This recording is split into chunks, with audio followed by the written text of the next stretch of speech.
Yes, dear. Whatever you say, dear. Did you get that? Get that. My name is Steve Waalkes, and this is my wife, Nancy Waalkes. We have been members here our entire life, almost. I was 2 when I came. You came from Franklin Street, where she was baptized, and then her folks moved into the area, and at that point, they were lifelong members for her since then. I was born and baptized in this church and have been here ever since and still live only about a mile from church. How did we connect? Yeah. Well, the church was family at that time. We came here for catechism. We came here for choir. We came here for what was Calvinettes. We came here for young people's, for whatever, during the week. Every night it seems like we were at church. And so he was always there bugging me. I am 2 years older, so I've always known. You're only 1 year older. 1 year older. Another blooper. Yes. I've known Nancy Gritter since we were little kids. We're always in the same church. And we ended up working together. My dad and my uncle had a store on Chicago Drive, which is still there. And we start working there, and that's when we start dating. And after about 6 years of dating, we got married. But I didn't like him at first. He was crazy. When you say first, do you mean all the way into marriage or just before? Well, I do love him, but there's times when I don't like him too. This was the only church that I've ever gone to. My mother and dad lived in the neighborhood. Matter of fact, they lived in a house right across the street from church here, moved about 3 blocks away, and were there until I got married. My mother's parents, the Kuzis, they lived on Havana, as did my grandparents at that time. So we had both families, my mother's and my dad's families. Their parents both came from this church also. So we had a very deep background in this church. A very fundamental, I think, in our whole development here.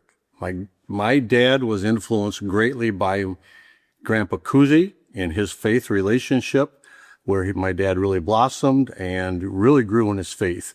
So that was very, very instrumental in my dad's life, and that has passed on, I hope, to the rest of us. My dad was very involved with the church, as was Nancy's. Nancy's dad was superintendent of Sunday school, very involved with a lot of stuff. My dad also involved as a deacon first and an elder later, eventually blossoming into a ministry at the Ionia prison with some other people. And I think that was a very big influence on me. I always looked up to my dad tremendously. Whatever dad said must be true because my dad said it. And I didn't succeed sometimes, but tried very hard not to disappoint my dad. Very influential in my life, my faith decisions. I've seen my dad live his faith day in and day out under all circumstances, which was an example for me to try to follow.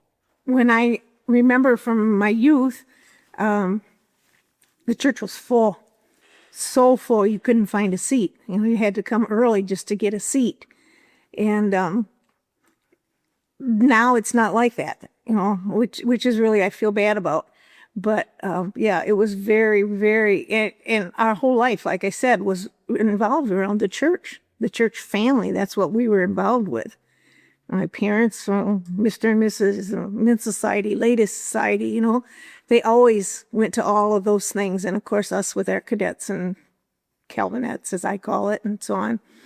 It just, and now there were so many kids back then, so many kids. And we'd have a Sunday school program in the whole front of the church. We could hardly get them all up there to sing. And I feel really bad that isn't the way it is anymore. But the difference also being, we never had to feel that we had to recruit people. We never talked about bringing neighbors to church. All of our friends and neighbors went to church. Mm-hmm. There wasn't room for them if they got here anyway. So we weren't worried in those days about more members. Yeah. And our focus now is much more driven by what is our light in the neighborhood like? We didn't have to worry about our neighborhood light back then. We had everybody we wanted in church. That was not the focus, and it is now. And I think we've got just a tremendous opportunity to be that shining light that Christ calls us to be.